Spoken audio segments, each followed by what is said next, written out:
ꯏꯁꯣꯔꯅ ꯍꯧꯗꯣꯛꯄꯤꯕ ꯊꯧꯔꯝ ꯑꯁꯤ ꯃꯊꯪ ꯃꯅꯥꯎ ꯅꯥꯏꯅ ꯆꯠꯊꯔꯛꯄ ꯌꯥꯒꯗꯕꯒꯤꯗꯃꯛꯇ ꯉꯁꯤꯒꯤ ꯕꯣꯔ ꯑꯃꯗꯤ ꯀꯩꯅꯥ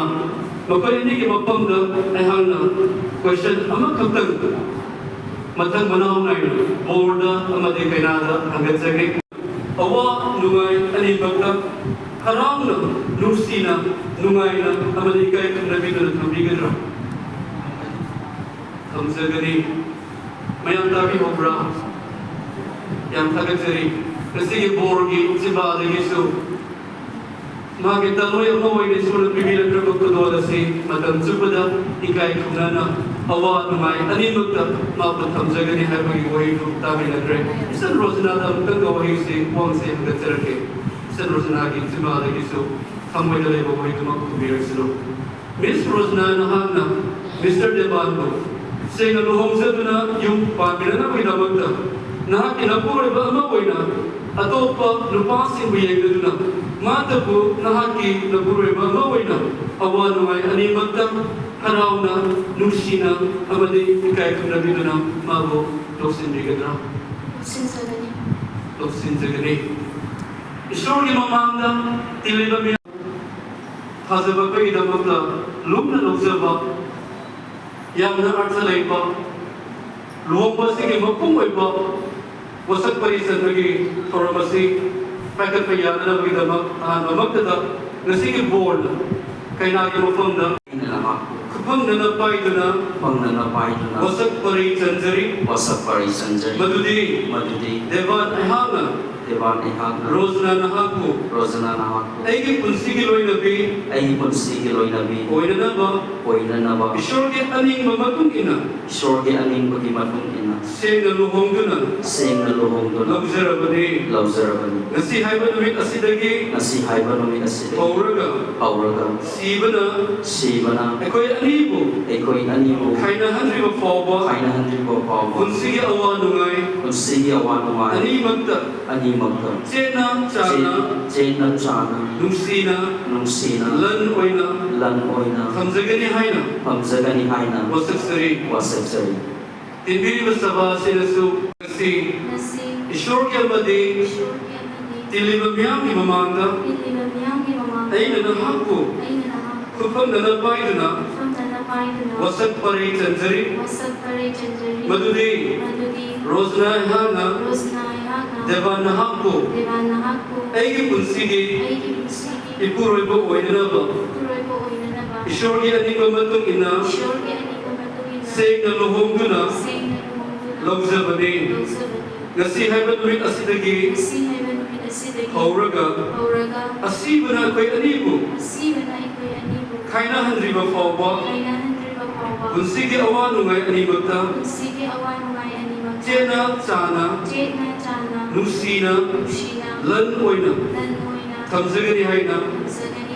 ꯋꯥꯁꯛꯆꯔꯤ ꯍꯧꯖꯤꯛꯇꯤ ꯊꯝꯕꯤꯔꯝꯕ ꯂꯨꯍꯣꯡꯕꯁꯤꯗ ꯁꯔꯨꯛ ꯌꯥꯕꯤꯕ ꯑꯃꯒ ꯏꯔꯣꯏꯅꯔꯦ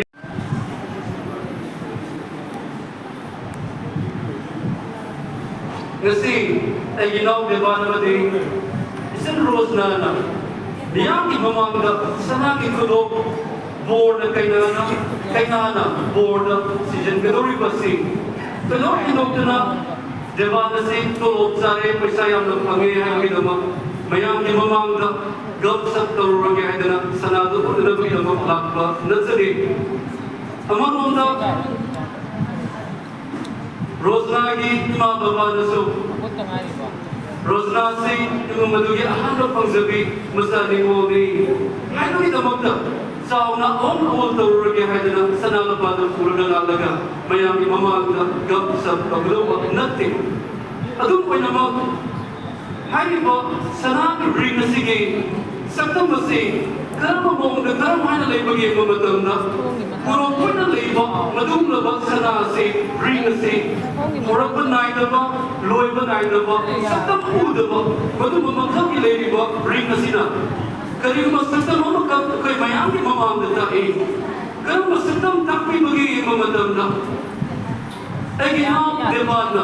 isang Rosnada lay ba makin siba Inam Devana, San Rosnasi, ay gitamo yan mo na, ay giloy na biyan mo na loksin sa pamatagda, ay namang ꯄꯤꯔꯝꯂꯤꯕ ꯑꯩꯒꯤ ꯋꯥꯔꯦꯞ ꯑꯩꯒꯤ ꯋꯥꯁꯛ ꯑꯩꯒꯤ ꯀꯃꯤꯠꯃꯦꯟ ꯃꯁꯤ ꯂꯣꯏꯕ ꯅꯥꯏꯔꯣꯏ ꯍꯥꯏꯕꯒꯤ ꯁꯛꯇꯝ ꯑꯗꯨꯃꯛ ꯈꯨꯗꯣꯞ ꯑꯁꯤꯅ ꯃꯤꯌꯥꯝꯒꯤ ꯃꯃꯥꯡꯗ ꯁꯛ ꯇꯥꯛꯆꯒꯗꯧꯔꯤꯕꯅꯤ ꯑꯗꯨꯒ ꯆꯞ ꯃꯥꯟꯅꯅ ꯏꯆꯟ ꯔꯣꯖꯅꯥ ꯑꯁꯤꯅꯁꯨ ꯗꯦꯕꯥꯟꯕꯨ ꯅꯨꯡꯁꯤꯖꯕ ꯗꯦꯕꯥꯟꯗ ꯊꯝꯂꯤꯕ ꯃꯥꯒꯤ ꯋꯥꯁꯛ ꯗꯦꯕꯥꯟꯗ ꯄꯤꯔꯤꯕ ꯃꯥꯒꯤ ꯀꯃꯤꯠꯃꯦꯟ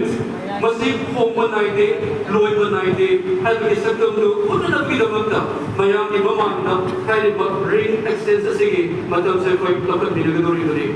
ꯑꯗꯨꯅ ꯍꯧꯖꯤꯛꯇꯤ ꯑꯍꯥꯟꯕꯃꯛꯇꯗ ꯉꯁꯤꯒꯤ ꯕꯣꯔꯅ ꯀꯩꯅꯥꯒꯤ ꯃꯐꯝꯗ ꯑꯍꯥꯟꯕ ꯌꯨꯝꯕꯥꯟꯕꯒꯤ ꯅꯨꯡꯁꯤꯕꯒꯤ ꯀꯃꯤꯠꯃꯦꯟꯒꯤ ꯄ꯭ꯔꯣꯃꯤꯁꯀꯤ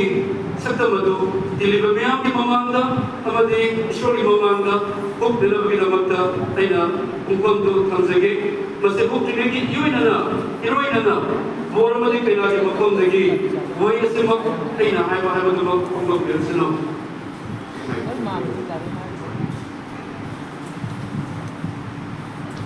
ꯕꯣꯔꯁꯨ ꯀꯩꯅꯥꯅꯁꯨ ngasi ayahna nahaki napamna tilibamiya amadi ishuri manda kudopase ekoi anigi marakta semba warinna bagi nungsi kudo oina mapa ishor masani pa ishor amasung hawai asemba ishuri mingda kudol tamzarabani Positive board na kailangan board na tayo mag-nusip ko doon ng vision.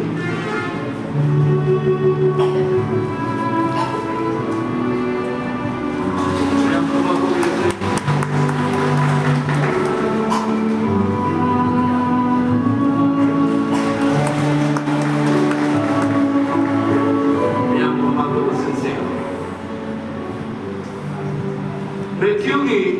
chapter number 19 yedama oidama sukat pirami kani manami damukta imum anigi sagai anigi mamani ragat piralaga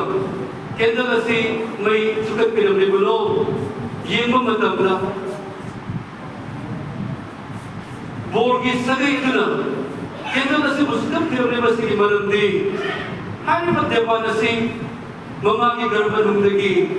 tabang panggada Kungnar taba matam adunagi hawna ngasimu pawbada